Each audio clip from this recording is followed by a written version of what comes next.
We are back with the Fox News alert. The man behind the deadly attack on a French Paris Christmas market apparently shouted Allahu Akbar, or God is great, in Arabic. Prosecutors now say 2 people are dead and more than a dozen injured in the city of Strasbourg.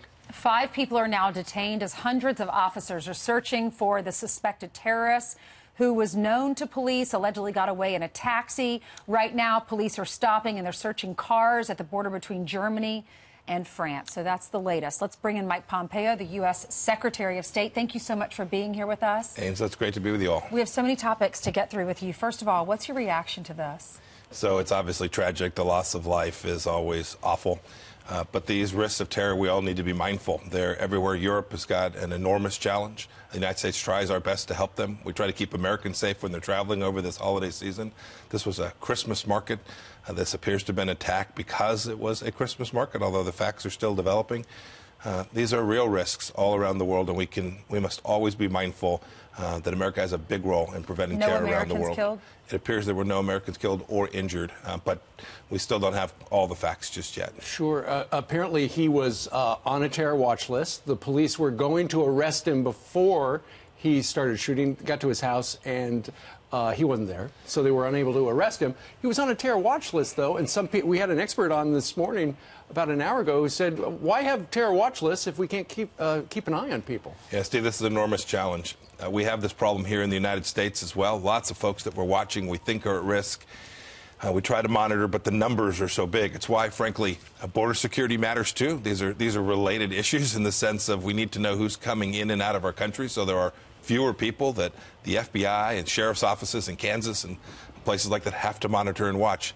Every time we add to people here who have the risk of becoming radicalized, we increase the risk to American citizens. Yeah, I know you're in contact as we switch over to immigration with the new president of Mexico, and I know you're going to be heading there shortly. What is their role, do you think, on their southern border to protect our southern border? Do you see that do they see an urgency now that perhaps they haven't sensed before? The incoming administration's been great. They've now been in power for less than 2 weeks. But our conversations about how it is we control traffic flow into Mexico along their southern border from Guatemala, from Honduras. What we saw was a joke. They let rocks dissuade them from stopping caravans. We have to control that border that is ours, and they have to control that border that is theirs. And we're happy to support them. We're happy to try and do the things we can do to help them. But this is a real national security issue for the United States of America, so it shouldn't surprise you that the State Department is involved in trying to make sure that we do what the president has said, which is to have control over our southern border. Well, the president yesterday, I'm sure you saw the president's contentious meeting in the Oval Office with Nancy Pelosi and Chuck Schumer. They said we don't need the wall. The president said, I'm willing to shut down the government over this wall thing. What do you say? You used to be in Congress. Yeah. The Democrats have been all over on this issue when I was a member of Congress. Now I try to step away from the domestic U.S. politics, but this much is sure. We have to have the capacity to control entry into our country everywhere through our airports and ports, but most importantly today at the southern border, and a wall is a vital component of that. Nancy Pelosi said yesterday we don't need it. Experts say we don't need it. We should build it out. We should do all the things we need to do to control the flow of people into our country in a way that is lawful only. Mr. Secretary, there's no doubt about it. If most of the people coming here illegally are not Mexicans, OTMs. So if Mexico sees the same problem, is there a chance they'll pay for this wall? Have you had initial conversations about this? So we're working in the State Department on lots of issues not directly related to the wall. There are lots of things the Mexican government can do to discourage this transit from these 3 Northern Triangle countries. And I think back to my time in Kansas. There's a big highway that runs out of Mexico. We used to have a lot of illegal traffic come up that very highway. There are many components to this. A border wall and a security system is certainly one of them.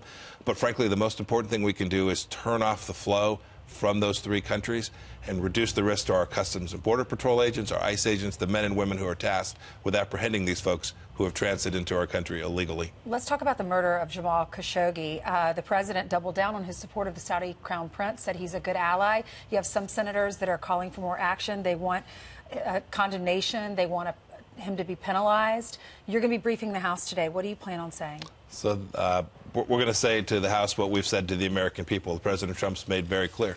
The murder of Jamal Khashoggi was a tragic incident. It was heinous. It's not something that America approves of. We've already held a number of individuals accountable by putting sanctions on them, those that we have evidence were directly involved. We'll continue to develop the facts, but America has an important ally in the Kingdom of Saudi Arabia. They work with us on issues that provide security for America and for Israel. It is an important relationship with the kingdom, and we intend to continue to protect the American people in the way that voters back 2 years ago demanded. But, Mr. Secretary, they're the ones who are putting it in peril, not us. They're the ones who have evidently pulled this off. And when you have people like Lindsey Graham, hardly an enemy of the White House, and Bob Corker and others said this is a smoking saw, not a smoking gun, and you even have audio tapes. We know the prince knows, right? You know, you looked him in the eye. You know that he knows. I've spoken to the King Salman. I've spoken to the Crown Prince a number of times since the murder of Jamal Khashoggi. And it is absolutely America's intent to hold everyone accountable who was responsible for this. So that's yes? When you looked him in the eye and he denied it, did you believe him? The Kingdom of Saudi Arabia decides who's running the country. I think this is what the president said yesterday.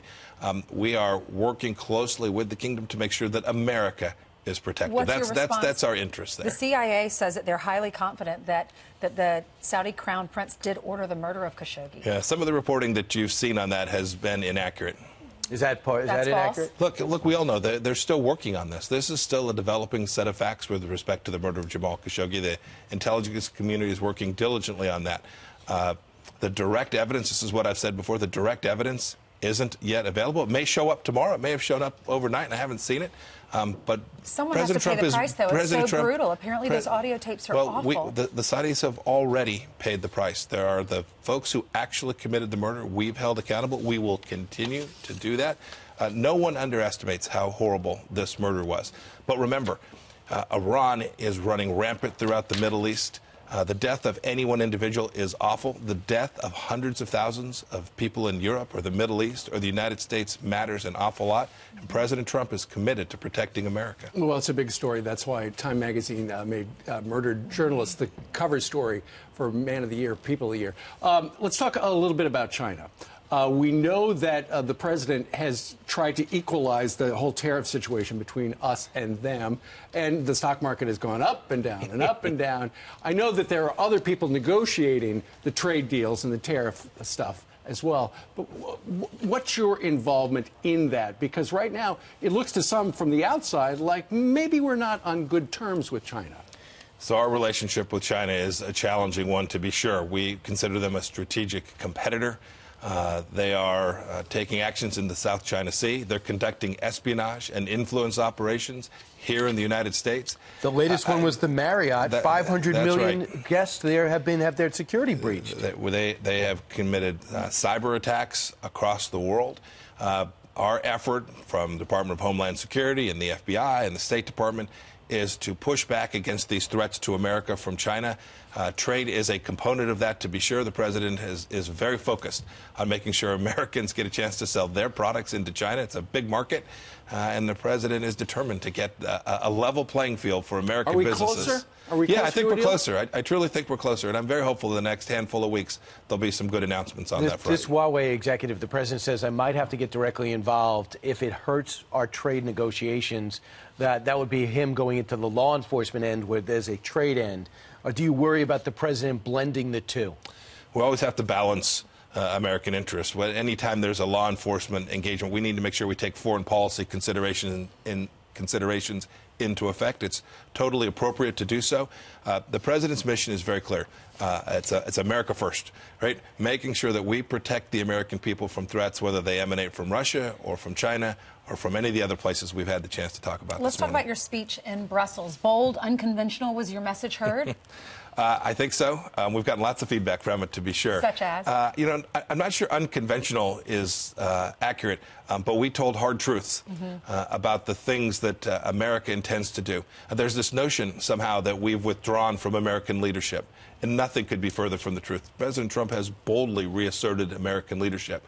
But where organizations that no longer function in the way they should have, right? If there's inadequate burden sharing at NATO, if the UN is acting in a way that is against Israel, we're going to call it out in this administration. But the world doesn't like the whole America first message. They like the world first. Yeah, we're committed to leading in America.